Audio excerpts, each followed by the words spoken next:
Sorry for that interruption. We'll dip in live at the SCO Summit, where we are going to see a joint decision on statement adoption by of all the the leaders. concept of cooperation of the SCO member states in the field of environmental protection. 8th, decision on adoption of the program of action for implementation of provisions of the SCO member states heads of state joint appeal to youth. 9th, decision on adoption of the report of the SCO Secretary General on the organization's activities over the past year. 10th, decision on adoption of the report of the SCO RATS Council on the SCO Regional Anti-Terrorism Structure activities in 2017. 11th, decision on signing MOU between the SCO and UNESCO 2018 to 2022. 12th, decision on the Shanghai Cooperation Organization Secretary General. 13th, decision on the SCO Regional Anti-Terrorist Structure Executive Committee Director.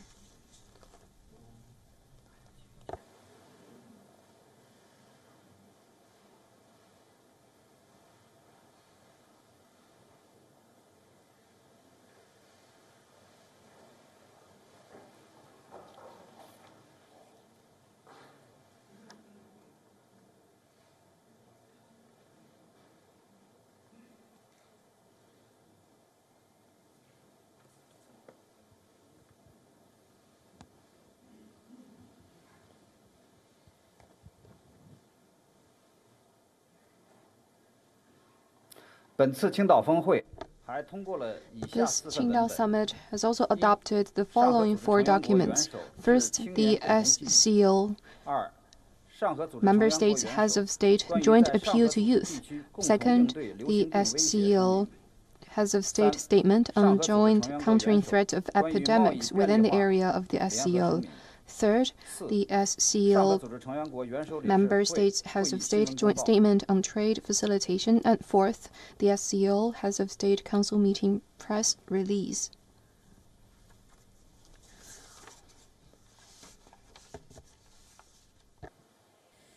Series of agreements being signed at the SCO Summit. All the leaders sitting together, including Indian Prime Minister Narendra Modi there.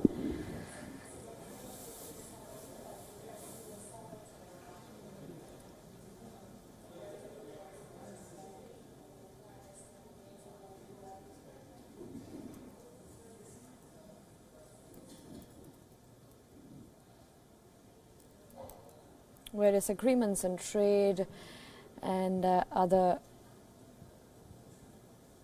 important issues as well.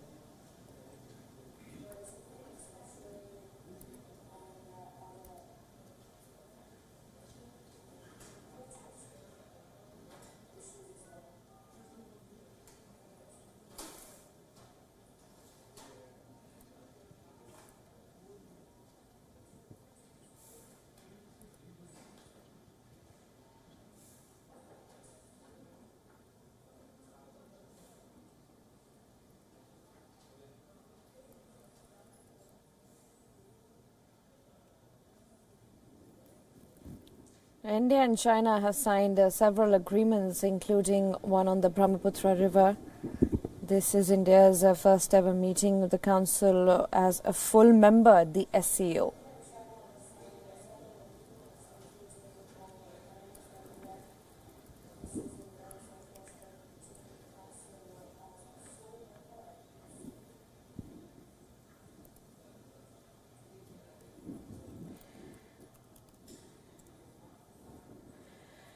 Joining me on the program is our principal diplomatic correspondent, Siddharth Sibal. Siddharth, quite an iconic moment there. Various agreements being signed at the SCO Summit. Yes, various agreements being signed at the SCO Summit, and in a short while there will be the declaration, and in which declaration we will have all the nitty-gritties, the things which were discussed, deliberated by diplomats off the record, of the camera, and of course the main focus will be on many things that has been plaguing the entire region, from Moscow to New Delhi to Beijing to Islamabad. And remember, this is the first SCO meeting in which India and Pakistan have participated as a full member. We saw the statement made by the Indian Prime Minister, in which he focused on connectivity, his priority, and he devoted a substantial portion of his speech during the plenary session on connectivity, saying that India wants connectivity. It's a priority for India, but it should respect sovereignty. It should be open and transparent, something that's not just geographical but cultural also. The Prime Minister of India also recalled Indian initiatives such as Chabad, the North-South transport corridors. But other than that, the focus was also on Afghanistan, because for the first time, Indian reaction coming on the Ramzan ceasefire called by the Afghan President Ghani, who said that the Indian Prime Minister said that there should be it should be respected. All the peace initiatives should be respected, which have been called in Afghanistan, and this was also reiterated by the Pakistani president who made a speech there. But by and large, the focus was on how the entire region can come together and fight various issues such as the threat of terror and other related stuff. And the entire event started with the speech of the Chinese president, who said a very important thing. He said that Cold War mentality should be not allowed. This, of course, coming at a time when there is change in the global world, global order, global political order.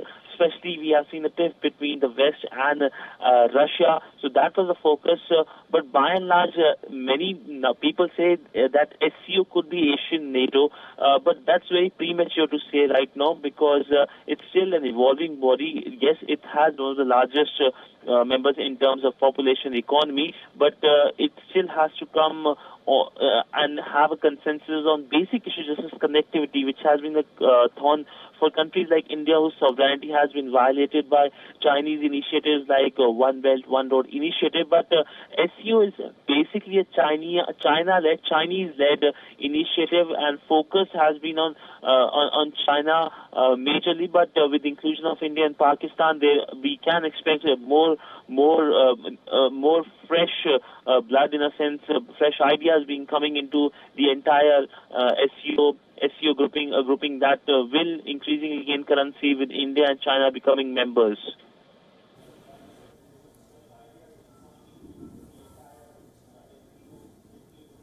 Right, Siddhant, then we also heard the Pakistan president speaking at the SCO summit, where he did talk about peace in Afghanistan, and he welcomed the Afghan President Ashraf Ghani's Ramzan ceasefire.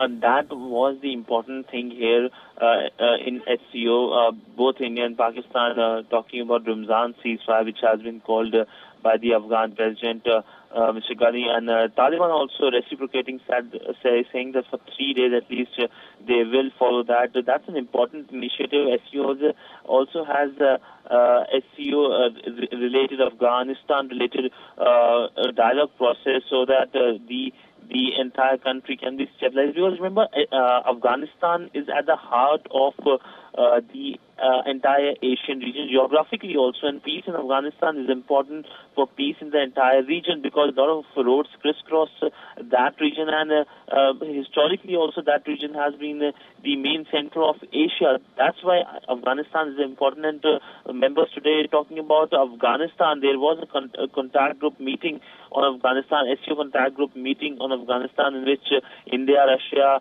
and China participated. And remember, India and China also planning to have a project in Afghanistan, a joint project in Afghanistan for stability of Afghanistan. That was one of the key deliverables from the Wuhan informal summit, and today's summit also saw that India and China coming together on a world stage. Yesterday there was this bilateral in which China agreed to give hydrological data to India, and also allow import of non-basmati rice to its country from India. That's big development, positive development. The defense ministers, the foreign ministers and the NSAs of both the countries will be meeting very soon in coming few months. The other important thing is that people-to-people contact will be in focus. A mechanism has been formed which will be headed by the Chinese Foreign Minister Wang Yi and the Indian External Affairs Minister Sushma Swaraj, in which focus will be on how to increase people-to-people contact. The first meeting will be taking place soon. There has been a lot of people-to-people relationship between India and China, especially when it comes to Bollywood movies. Dangal was publicly praised by the Chinese president. He wanted Dangal to be shown during the Xiamen BRICS summit. That is the right, the Siddhant, do popularity stay of with Bollywood us. in China. I request you to stay with us. Also joining us is Atul Aneja, senior journalist from Qingdao. Mr. Aneja, your takeaway from the SCO summit. This was India's big participatory event, and now many agreements have been signed. Well, there are several elements to the SCO summit. One is the bilateral aspect between India and China. As your other guest was just narrating, there have been major takeaways as a follow-up to the Wuhan summit and an expansion of that. And this process is likely to be further elaborated when President Xi and Prime Minister Modi meet at the BRICS summit next month in South Africa, and thereafter the G20 summit in Argentina. So the bilateral track between India and China seems to be moving extremely rapidly in all spheres, from political security to cultural and people to people. So that's one element of the SCO meeting, the one-on-one meeting between President Xi and Mr. Modi yesterday. Well, there are other aspects also. You know, India's engagement with Central Asia, which I found quite fascinating. One aspect which has been underreported is that in a meeting with the Uzbek president yesterday, a decision was taken that Uzbekistan and India trade will be routed through Chabahar and via Afghanistan thereafter, and then into Uzbekistan.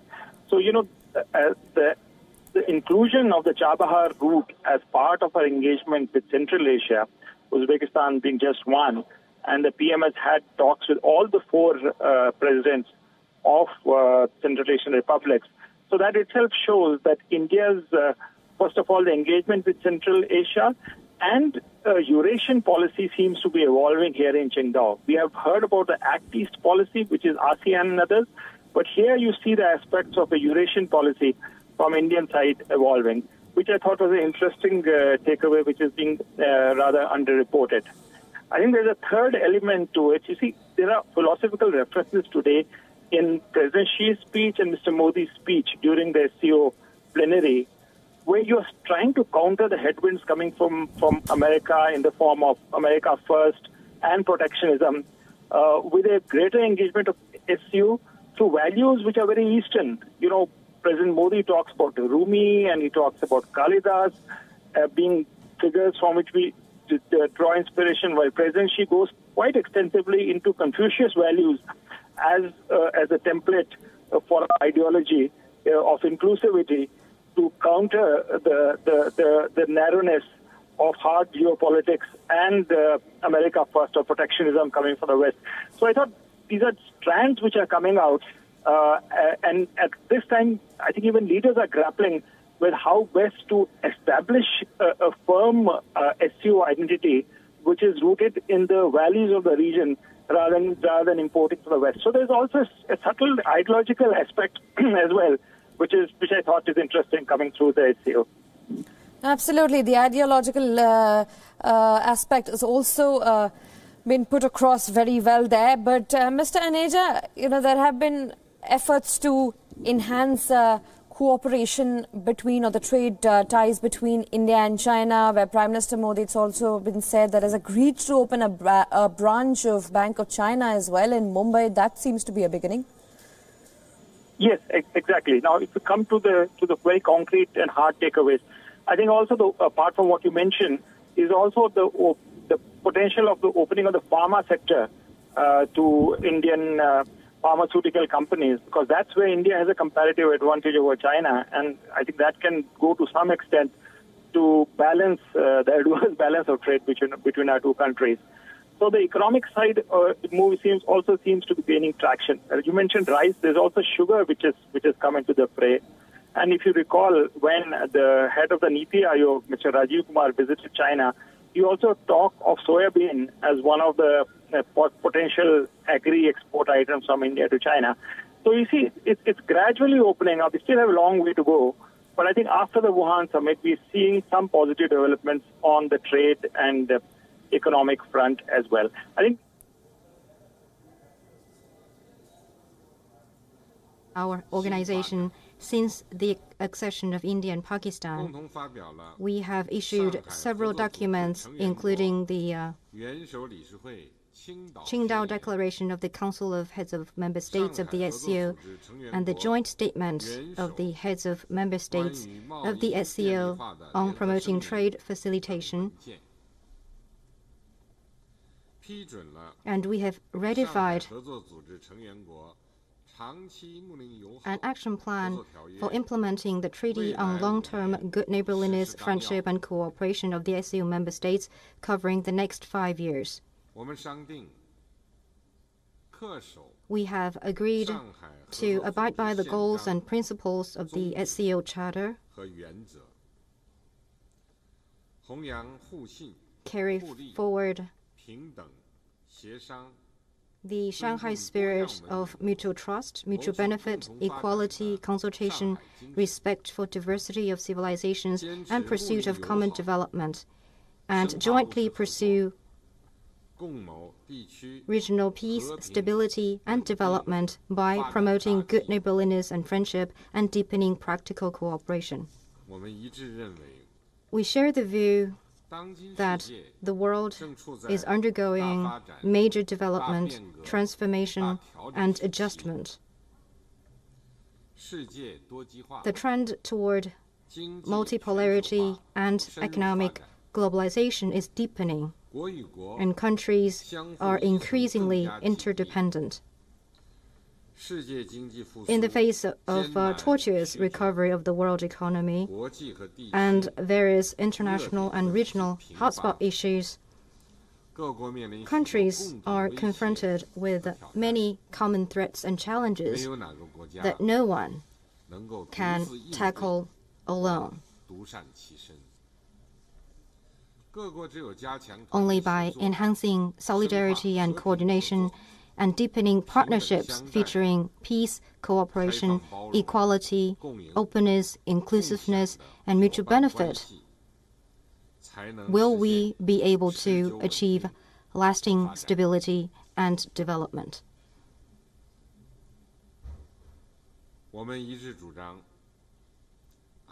We hold that security is the foundation for sustainable development of the SCO. All parties, guided by the vision for common, comprehensive, cooperative, and sustainable security, will jointly uphold regional security and stability by implementing the Shanghai Convention on Combating Terrorism, Separatism, and Extremism, the Convention Against Terrorism, the Convention on Countering Extremism, and other cooperation documents, promoting counterterrorism intelligence exchanges and joint actions, strengthening legal foundation and capacity building, effectively combating terrorism, separatism, extremism, drug trafficking, transnational organized crime, and cybercrime, and leveraging the role of the Shanghai Cooperation Organization Afghanistan Contact Group.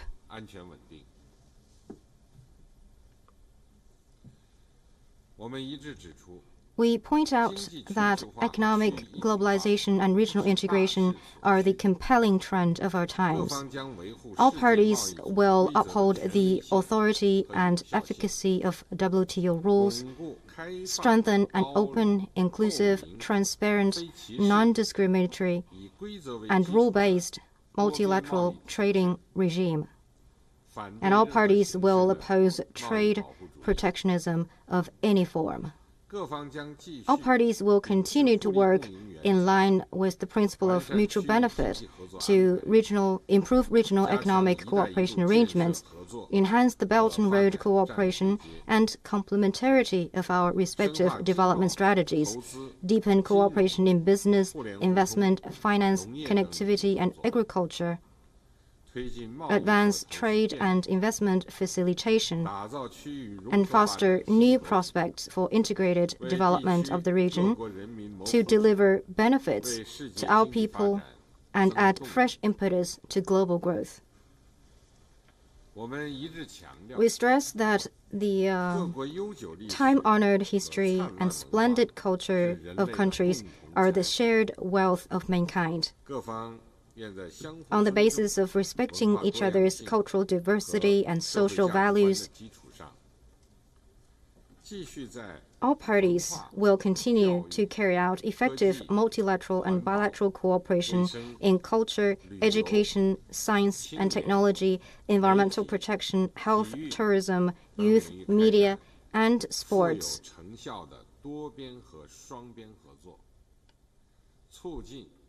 with a view to promoting mutual learning between cultures and amity between the peoples. We believe that it is very important for the SCO to expand international interactions and cooperation. On the basis of equality and mutual benefit, all parties will work to deepen cooperation with regional countries, including SCO observer states and dialogue partners, and step up dialogue and exchanges with the United Nations and other international and regional organizations to jointly promote lasting peace and common prosperity of the world. We agree that the Kyrgyz Republic will take over the rotating presidency of the SCO after this summit. All parties will actively support and cooperate with Kyrgyzstan in fulfilling its responsibilities as the president and ensuring the success of next year's summit. Ladies and gentlemen, friends, I'd like to take this opportunity to thank the leaders of all countries and heads of international organizations for attending the summit. I'm grateful for the vigorous support and assistance China has received during its presidency and in hosting this summit.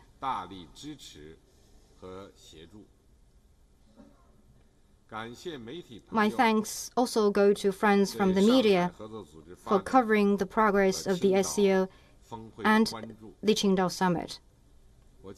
I'm confident that with our joint efforts, the Shanghai Cooperation Organization will enjoy an even better future. Thank you. Thank you very much, Mr. President. The joint press conference now concludes. I want to thank all the leaders and thank you for coming.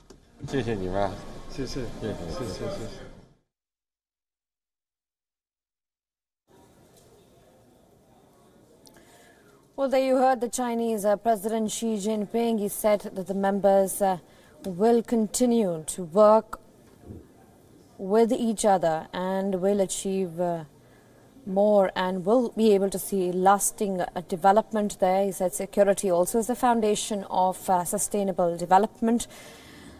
The Chinese president also stressed on the counter-terrorism exchanges between the SCO member countries. He also said there'll be a rule-based trade regime, and he hoped that all SCO members will be able to help in enhancing the Belt and Road Initiative, a project which China is very, very aggressive about. Joining me on the program is Siddhant Sibal. Siddhant, as we were talking about various other aspects of the SCO summit, we heard the Chinese president give the last bit of his presentation of the SCO summit, and he did focus on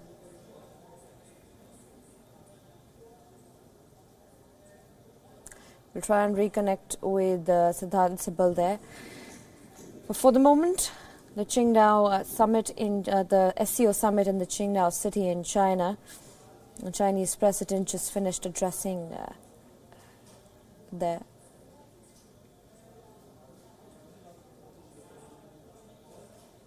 便利化，打造区域融合发展新格局，为地区各国人民谋福祉，为世界经济发展增动力。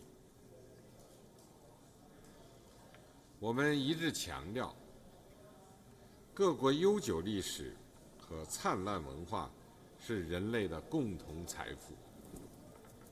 各方愿在相互尊重、文化多样性和社会价值观的基础上，继续在文化、教育、科技、环保、卫生、旅游、青年、媒体、 It's an important event for India as Prime Minister Modi held bilateral meetings on the sidelines with President Xi Jinping as well, and they discussed key aspects of bilateral engagements, reflecting on the issues to resolve by the two countries and bring back the trust in their ties, which is hit by the Doklam standoff and several other major issues. An MOU also was signed between the countries, sharing hydrological information on the Brahmaputra River project, and also a protocol on the phytosanitary requirements for exporting rice from India to China. "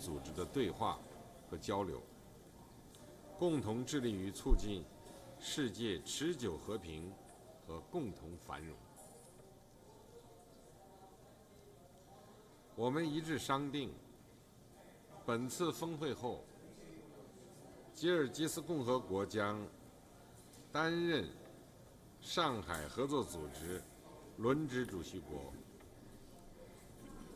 各方将积极支持和配合基方履行。